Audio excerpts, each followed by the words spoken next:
औज़ु बिल्लाहि मिनश शैतानिर रजीम बिस्मिल्लाहिर रहमानिर रहीम। कैसे हैं सब बहादुर बच्चे?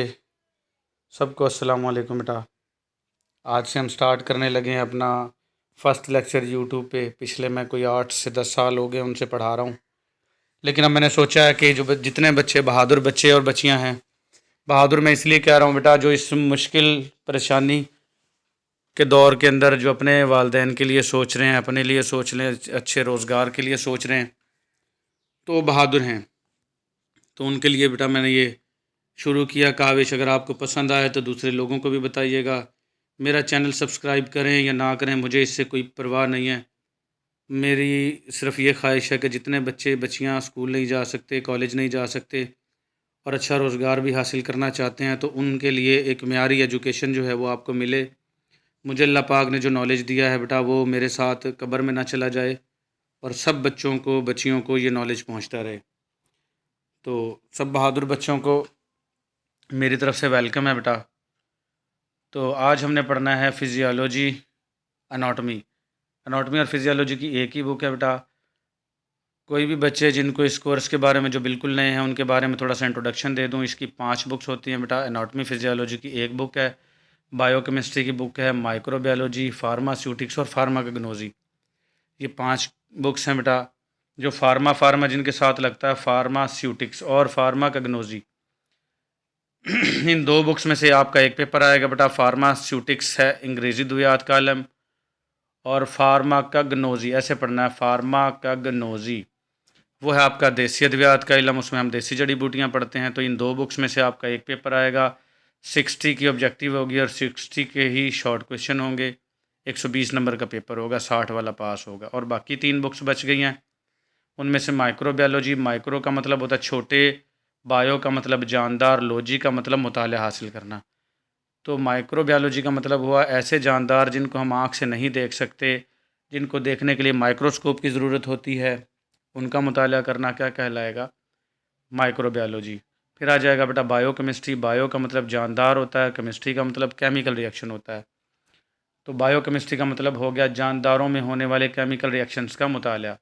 और लास्ट बुक बच गई है आपकी एनाटॉमी एंड फिजियोलॉजी, जो हम पढ़ने लगे हैं बेटा। एनाटॉमी का मतलब होता है जानदारों के मुख्तलिफ़ अज़ा की साख्तों का मुताला, स्ट्रक्चर का मुताला, एनाटॉमी कहलाएगा। और फिजियोलॉजी सेम, सिर्फ फंक्शन आ जाएगा। फेज से फिजियोलॉजी याद रख सकते हैं, फेज से फंक्शन याद रख सकते हैं। जानदारों के मुख्तलिफ़ अज़ा के काम, फेल यानी फंक्शन का मुताला क्या कहलाएगा? फिजियोलॉजी कहलाएगा। तो एनाटॉमी फिजियोलॉजी पढ़ने लगे हैं बेटा। इसका इंट्रोडक्शन पढ़ते हैं हम। बिल्कुल वेरी बिगिनिंग है, चैप्टर 1 से है। You are about to begin the study. आप शुरू करने लगे हैं इल्म, मुताला of one of nature's most wondrous, कुदरत का एक सबसे हैरान कर देने वाला स्ट्रक्चर्स, बनावट के बारे में। द ह्यूमन बॉडी, जो इंसानी जिस्म है। आप कुदरत का सबसे हैरान कर देने वाला जो इंसानी जिस्म है उसके बारे में पढ़ना शुरू करने लगे हैं। एनाटॉमी, एनाटोमी ऐसे पढ़ेंगे, एनाटोमी ये लिखा हुआ है लफ्ज़ बेटा ब्रैकेट के अंदर। And physiology are branches of biology, ये दोनों बायोलॉजी की शाखें हैं। That are concerned with the form and function of the body, जो ताल्लुक़ रखती हैं फॉर्म बनावट से एंड फंक्शन काम से, ऑफ द बॉडी बॉडी के। तो बेटा एनाटॉमी था। एनाटॉमी में हम देखते हैं फॉर्म यानी स्ट्रक्चर, और फिजियोलॉजी में देखते हैं हम फंक्शन। तो ये हो गया इंट्रोडक्शन। नीचे छोटी छोटी करके बेटा एनाटॉमी की और फिजियोलॉजी की डेफिनेशन दे दी है उन्होंने। Anatomy is the study of body structure. मैं बार बार बता रहा हूँ कि एनाटॉमी में हम मुख्तलिफ़ अज़ा जो बॉडी के हैं उनकी बनावट देखते हैं। जैसे दिल बना कैसे है, दिल में क्या क्या है, वो एनाटॉमी है। और दिल काम क्या करता है, वो फिजियोलॉजी है। गुर्दे मसाने बने कैसे हैं, वो एनाटॉमी है। और ये काम कैसे करते हैं, फिजियोलॉजी है। तो एनाटॉमी क्या हो गया? Is the study of body structure. Body के स्ट्रक्चर यानी बनावट का मुताला एनाटॉमी कहलाएगा। और physiology deals with the body function. और फिजियोलॉजी क्या कहलाएगा बेटा? बॉडी के फंक्शंस का मुताला, काम का मुताला। फेस से फिजियोलॉजी, फेस से फंक्शन याद रख सकते हो। That is how the body parts work to support life. इसमें हम पढ़ेंगे कि किस तरीके से ज़िंदगी को कायम रखने के लिए, ज़िंदगी को सपोर्ट करने के लिए आपके बॉडी पार्ट्स काम करते हैं। As you learn about the complex interdependence of structures and function in human body. और आप पढ़ेंगे जो पेचीदा स्ट्रक्चर हैं, बॉडी के बनावटें हैं और काम है, और वो कैसे एक दूसरे पर इंटरडिपेंडेंस हैं, कैसे इन्हसार करते हैं, तो इसके बारे में पढ़ेंगे। You will become in a very real sense, आपको मुकम्मल तौर पर यह एहसास होगा, the subject of your own study, कि आप सिर्फ अपने ही बारे में पढ़ रहे हैं। तो बताना क्या चाह रहा है बेटा, ऐसे के बॉडी के जो हिस्से हैं जैसे आँख, नाक, कान, दिल, जिगर, गुर्दे, फेफड़े किस तरीके से मिलके ज़िंदगी का काम करने में हेल्प करते हैं, और किस तरीके से ये स्ट्रक्चर जो हैं और एक दूसरे के साथ जुड़े हुए हैं, एक दूसरे के साथ मिलके काम करते हैं। ये पढ़ते वक्त, एनाटॉमी और फिजियोलॉजी पढ़ते वक्त आपको ऐसे ही लगेगा जैसे आप अपने बारे में पढ़ रहे हो। तो एनाटॉमी है बेटा, नीचे इंट्रोडक्शन दिया हुआ है, इसको मैं आसान भी करता जाऊंगा, साथ के साथ आप इसको समझते जाएं, साथ के साथ नोट्स बनाते जाएं, साथ के साथ अपना लिखते जाएं, अपना एक दस्ता ले लें, उस पर नोट्स बनाते जाएं। जो जो चीज़ें मुश्किल होंगी मैं साथ के साथ वो आसान भी करता जाऊंगा। तो इंट्रोडक्शन जो है बेटा, किसी का भी, किसी भी बुक का वो थोड़ा सा टफ़ दिया होता है, आगे की जो सारी की सारी बुक होती है ना वो बहुत आसान होती है। तो आप जब इसका दूसरा लेक्चर, तीसरा लेंगे तो बहुत आसान लगेगी आपको। आसान तो ये भी है, लेकिन दूसरे, तीसरे, चौथे सारे लेक्चर्स जो हैं वो बहुत आसान लगेंगे आपके। तो anatomy is often defined as the study of structure of an organisms and the relationship of its parts. तो बेटा वही बात कर रहा है, एनाटॉमी की हम तारीफ़ कर सकते हैं, द स्टडी ऑफ स्ट्रक्चर्स, कि ये मुताला है बनावटों का, ऑफ एन ऑर्गेनिज़म, किसी भी जानदार का, एंड रिलेशनशिप्स, और ताल्लुक़ का, ऑफ इट्स पार्ट, इसके हिस्सों का। The word anatomy is derived from two Greek words, लफ्ज़ एनाटॉमी दो यूनानी अल्फाज से मिलकर बना है। एना मतलब up and tomos mean cutting. Students of anatomy still learn about the structure of human body. Anatomy के जितने भी स्टूडेंट्स हैं वो इंसानी जिस्म के स्ट्रक्चर्स के बारे में पढ़ेंगे, लिटरली कटिंग इट अपार्ट, और इसके स्ट्रक्चर्स को काट के पढ़ेंगे, काट के देखेंगे कि दिल के अंदर क्या है, फेफड़ों में अंदर क्या है, इसको काट के पढ़ना, मतलब एनाटॉमी कटिंग है इसका मतलब। तो काट के मुख्तलिफ़ हिस्सों का मुताला करना, दिस प्रोसेस कॉल्ड डाइसेक्शन, ये काट के मुताला करना ये क्या कहलाएगा, डाइसेक्शन। तो बेटा ये डाइसेक्शन की डेफिनेशन भी आ गई। आप डाइसेक्शन की डेफिनेशन यहाँ से लिख सकते हो कि एनाटॉमी के जो स्टूडेंट हैं वो ह्यूमन बॉडी के पार्ट्स का काट के मुताला करते हैं, और ये काट के मुताला करना क्या कहलाएगा, dissection. Remains a principal technique use to isolate and study the structural components or parts of human body.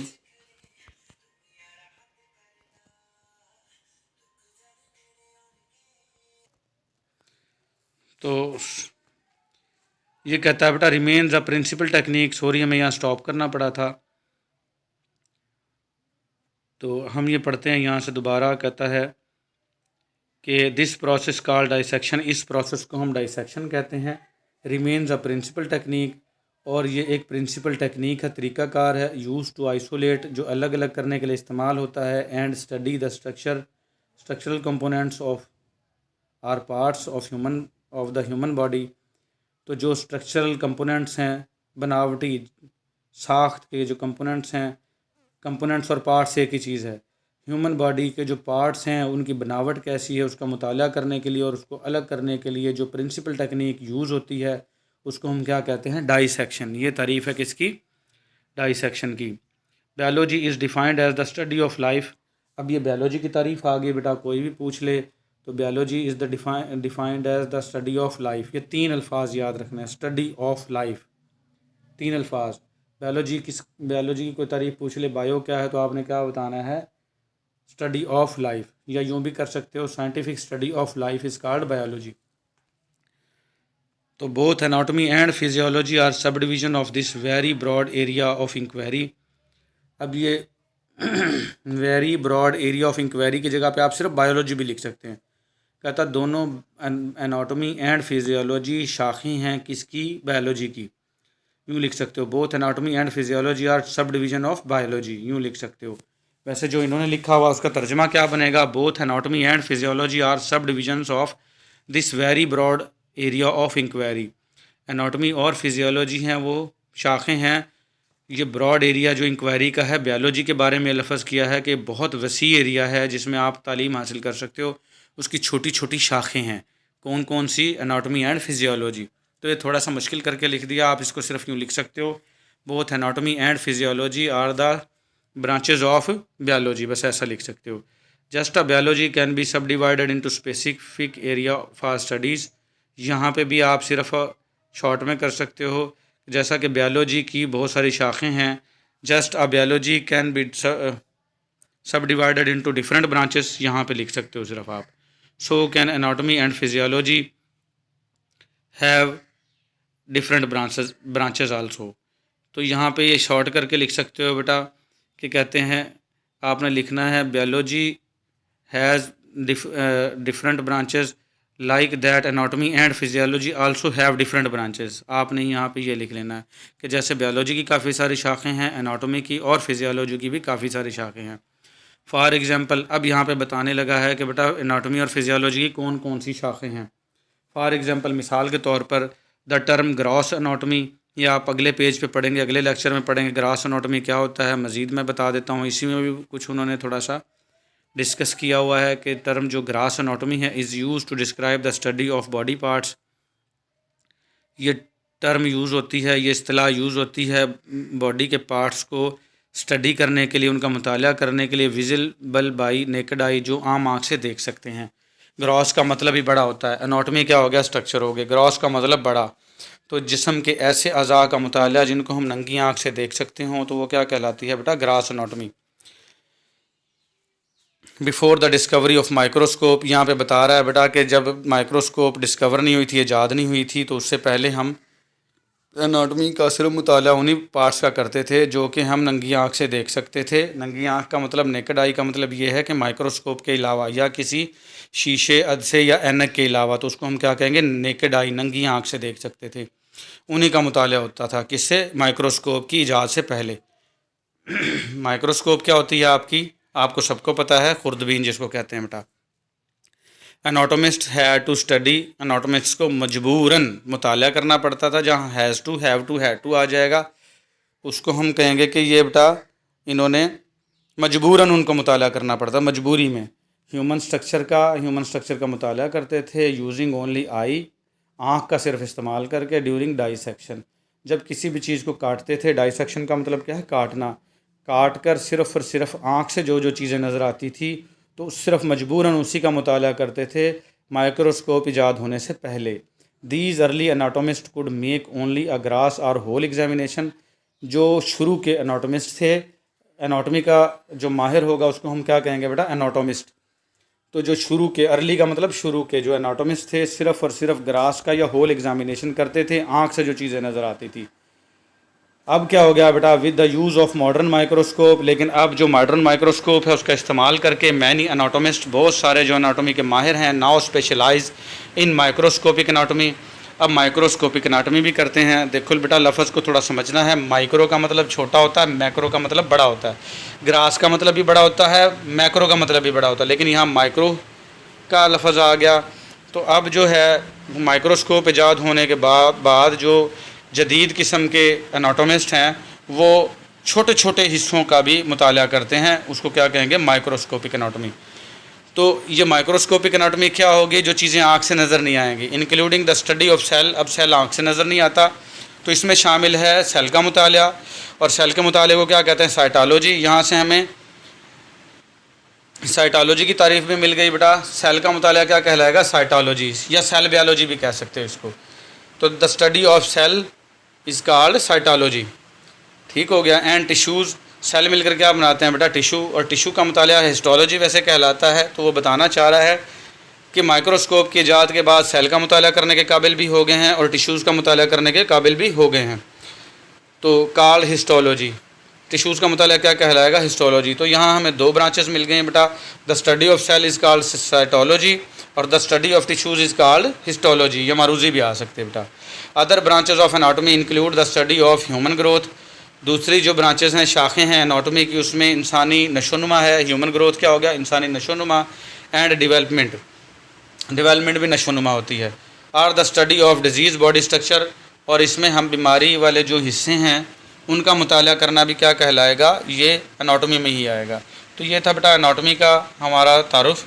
तो इसमें उसने बताया है कि एनाटॉमी किस किस तरीके से हमारी खिदमत देती है। तो जो डेफिनेशन ऑफ एनाटॉमी है और इसकी ब्रांचेस जो हैं वो मैं अगले लेक्चर में आपको बता दूंगा। लेक्चर थोड़ा सा बड़ा हो जाएगा।